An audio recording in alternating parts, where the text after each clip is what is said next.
Vernon Howard, who will speak on behalf of several civil rights organizations in Kansas City. Every day there is much that happens in terms of how we can make our communities safer. Today I talk to you about a concern we have from Jefferson City, a bill that has nothing to do with making Kansas City or Kansas Citians safer. We're here today to discuss Missouri Senate Bill 5360, which will be heard in the Missouri General Assembly Conference Committee tomorrow at 9 a.m. and would remove the residency requirement for members of the Kansas City Police Department. We have seen in recent months over the past year concerns with building greater distances between the community and its police department. The story of Minneapolis was the story of a department where more than 90% of officers lived outside of city limits. It's a situation where Kansas Cityans say we want our officers living in our community, being of our community, working with our community. Building that greater distance and that greater difference is something that no one is clamoring for, no one outside of labor representing the police department and unions, and proposals that have nothing to do with public safety in Kansas City. In St. Louis, the story was they needed more officers. Here in Kansas City, we did not have that challenge with recruiting. We have not had the same issues they've had. We're in a city with 14 public school districts. And throughout this legislative session and years before, Kansas City government and our city council have vigorously opposed the proposal to remove the residency requirement for our local police department. I have shared directly with lawmakers in Jefferson City our concerns. I've shared directly with Missouri's Lieutenant Governor our concerns. Our city's lobbyists have testified in writing and in person against this concern. And we fought this last legislative session as well when it died before. We fought it in a special session when it died before. And once again, we ask if you are interested in helping Kansas City get safer, in stemming the rising tide of shootings, of homicides. This is not the answer. This legislation does not save a life. It does not mentor a child. It does not take a deadly weapon out of the hands of a repeat offender. This legislation instead turns a blind eye to the interest of Kansas Cityans. It drives a wedge between our community and our police at a time where we have new challenges seemingly every week. And this legislation will damage the safety of our community. What good does it do if an officer ends their shift and drives 30 miles outside of Kansas City? What good does it do if they're less invested in our community? What good does it do if City Council, in response from retaliation, removes the take-home cars as part of what Kansas City police officers have? Something that I've heard discussed. A cat and mouse game is proposed between the legislature and the City Council. It's something we do not want. So that's why we ask folks to make sure that they're actually listening to what it is we are clamoring for. Here in Kansas City, I've heard people speak about community policing. I've heard Kansas City people speak about our social worker programs, increasing investment there. I've heard people talk about how we actually do more victim advocacy. These are the things that we want to work on, not tearing us apart even more. We ask, we beg, because we do not have any type of local control. So again, we beg that our legislature think about what's being heard in Kansas City. I have Kansas Cityans who want crimes being solved close to them. I have Kansas Cityans who want better and closer relations. I don't have Kansas Cityans who are saying we want 1,300 police officers to move out of Kansas City. With that, I'll introduce Dr. Vernon Howard, who can talk to you more about this issue and many others as it relates to policing, fairness, and stronger community relations for those of us in Kansas City and our police department. Dr. Howard. Thank you. Mr. Mayor, thank you very much, and greetings to Kansas City. I'm Dr. Vernon Howard, president of the Southern Christian Leadership Conference of Greater Kansas City, a civil and human rights organization founded here in Kansas City in 1972, founded in the southern United States of America by Dr. Martin Luther King Jr. and comrades in 1957. I also speak on behalf of the Urban Council of Kansas City, comprised of venerable, established, respected civil rights organizations, which include SCLC, the Urban League of Greater Kansas City, the NAACP of Kansas City, of course SCLC of Greater Kansas City, and the Urban Summit. We come today to denounce, to reject, and to oppose these Senate bills which do not further the advance of justice, of the end to systemic and structural racism, and do not bring a greater sense of trust, nor transparency, or accountability, or community policing that is needed in Kansas City in order to better protect the lives of Black and brown people in this city. We oppose these Senate bills for those reasons. One of the things that we have encountered here in Kansas City is an apartheid-like police system and enforcement system that does not have community voice, community control, and information necessary for the community to have in order to do critical analysis and evaluation of the police department, its law enforcement policies, procedures, and its administrative structure, which continues to hardball us and reject efforts to gain transparency and accountability. And so we will continue to fight this fight in a peaceful, nonviolent way. Whenever public institutions or private institutions advance the causes of justice and equity and equality and the protection of Black life, we will be there to stand with and work with public and private institutions. Where public and private institutions reject the causes of the protection of Black life, we will oppose them, we will advocate against them, and we will protest and demonstrate and lobby against them. We're here to stand today saying that this Senate bill is wrong for Kansas City, wrong for the protection of Black life, and wrong for the various reforms that need to take place in order for all of Kansas Cityans, not just white Kansas Cityans, all of Kansas Cityans to be safe in our own cities. I will say one other thing before I step away and yield back to the mayor, who is taking a courageous stand on this issue with relations to this Senate bill. We will say also again, it is not the KCPD that needs a Bill of Rights to protect its interest in law enforcement.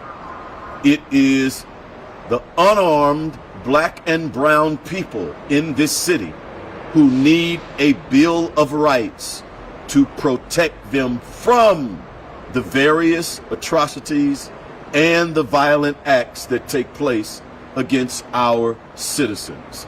And so we will continue to fight for the protection of the civil and human rights of all individuals. Particularly in this context, it is the rights of the citizens who need protecting. Thank you. Thank you, sir. Any questions for you? Mayor, what has the city done or the Board of Police Commissioners done to address, look into, scrutinize remarks made by the FOP leadership to the effect that there are police officers who rent trailers so that they can live elsewhere outside of Kansas City? Does anybody look into that or probe that more deeply? So, a few different things. First of all, none of us on the Board of Police Commissioners, I believe, I won't speak for any of us. A majority of us on the Board of Police Commissioners who have spoken on the issue do not believe that there are a preponderance of Kansas City police officers who are in trailers or who are running into substantial sacrifice and challenge as it relates to Kansas City Police Department's requirements. We do not believe, actually, and I think it went this way. This was not a Kansas City issue in how it came up in the legislature. The former mayor of St. Louis, Lyda Crewson, and others, and their police union had whatever they thought was the solution to violent crime in the city of St. Louis, which it has not been. They also had incredibly tragic numbers of homicides and non-fatal shootings in the city of St. Louis last year. And this is not a solution. This is actually, to me, and I think Dr. Howard speaks to it, this is not about actually solving concerns for safety in our community. It's not about building community relations. It is about a blue versus other side battle that for some reason our police union interests and others have been wanting to fight in Jefferson City, as opposed to trying to find the real solutions here in Kansas City. Say what you will about me, there is not a time I haven't been willing to meet with anyone about any issue, about how we can make sure our officers feel more appreciated, how our community feels more appreciated. And in response, what we have typically seen is bills like this one, is now the Law Enforcement Bill of Rights, which looks to add tons of collective bargaining protections at a time when people are trying to say, how can we be more open and transparent about the process? And so, yes, I think we all have engaged in certain ways in terms of how can we make it so folks feel comfortable in our community? How can we make it so officers aren't being doxxed, just like how everybody else shouldn't be? But what that does not mean is that we should abandon generations of precedent and rules in this city that actually will do nothing for greater safety in Kansas City. That's what gets me, right? This is not bringing a single group of people together more closely. This is not doing anything other than saying, heck, let's have more folks who are coming from outside. And Dr. Howard said something interesting, which was an apartheid system of justice. And I have made my own comparisons before, and I won't necessarily take his words, but I tell you what, it is interesting to be told that you should be policed by outsiders. The authority largely goes to outsiders who may live close to you, but don't actually get elected by you. How many different ways can you tell the people of Kansas City, we don't trust you, you're useless, and you know what, just listen and take what we're giving to you? And that's part of the problem with this piece of legislation and many others. There is no reason that somebody in Kansas City should be treated worse than somebody in Gladstone and somebody in Grandview. And that's exactly what's happening. If you don't like how the roads are being fixed or not, you can vote for a different mayor. Why is it that if you don't like how policing's going in Kansas City, you should just sit back and say, oh, what the heck, we have no control? Frankly, and I said this before and I absolutely believe it, if this city didn't have the size of a black population that it did, then we would not still have this, I think, terrible vestige of our past still as part of our legislation, and wouldn't have these types of controls on what we can and cannot do. And I will say that it's more about politics and difference and race than it is at all about somebody who's stuck in a trailer right now. Because I will also say this, if you were somebody who were the only school district in the entire region that could help take care of, let's say your school child was Liberty, not in the Kansas City boundaries, or somewhere else, I am certain that we could grant an exception. Something we have done in Kansas City government, something that the police department has the ability to do. A one-off exception where you could discuss those very things. There is no reason you need to change the whole system other than to say to the people of Kansas City, your rule is unimportant to us. Any other questions for you? All right. Say about the state of Missouri's legislature that you have to fight this repeatedly, that this isn't the first time you've had to fight this. Yeah, we've fought it time and time again. We fought it last year successfully. We were opposed to St. Louis's change, actually, as was the now current mayor of St. Louis. And we will continue to fight this sort of battle time and again. I was elected by the people of Kansas City, not the people of Joplin. And so I don't think my job is actually necessarily, nor should it be, to spend all my time speaking to state legislation when we have real problems here in Kansas City. Why is it that we were spending time actually with fraternal order police lobbyists, city lobbyists, and all of that, instead of talking about more mental health funding for Kansas City, instead of talking about actually having more social workers for Kansas City, we're spending time talking about trailers and residency requirements and all these sorts of things that if you drove right now to 42nd and Benton, right, nobody would be asking us a question about. Or on Walrand or anywhere else. They would be saying, what are we doing to actually solve violent crime here right now in Kansas City? That's what we're most interested in. And I know that I've had a few courageous state senators, Barbara Washington, Greg Razor, Lauren Arthur. I thank them. I know they're from this area. But we wish more would listen. More would say, hey, how about instead of having these things where we're fighting battles about, this side on the policing or something else, most Kansas Cityans wake up every day and they don't have a position where they're saying we need to abolish the police, and they don't have a position where they're saying we need to make sure that we're passing these Bill of Rights that eliminate all types of accountability for policing either. There are 80% of us who just want fewer shootings in Kansas City. There are 80% of us who just want to feel safe in our community, and there are 80% of us who are saying, you know what, let us trust Kansas Cityans and Kansas City's rules to have police who are from our community, who can be a part of these things, and not have the sort of division we see from bills like this one. I'll say another point on the bill. There are things in the bill that are made to sound nice that I actually think are already are not allowed in most every single police department in the state of Missouri. Included in the bill, and they're saying this is transformative, which it's not. Included in the bill is provision you can't have sex with someone you arrest, something that almost every police department has banned already. And every department should, because they would be sued and lit up in court if they did. There's also purportedly in the bill, right, a ban on chokehold, something this department says they've already banned, and every other police department in Missouri by and large says they've already banned. Right? There are other types of restraints, of course, that this bill does not reach. That would be concerns that if this bill was really about doing something good, other than just removing the residency requirement, then it would actually address. This bill does not do that. And so therefore, this is really a wolf in sheep's clothing type of thing. Not the first time we've seen that. But I would really encourage folks to think long and hard about the type of city that we want to be allowed to have. And I think this is another example of the injustice that we see with the setup that we have. The Kansas Cityans, the city council, everybody went out and voted for it, can say we believe in this, we've supported this for generations. Everybody just says that's too bad, we don't care. Any other questions?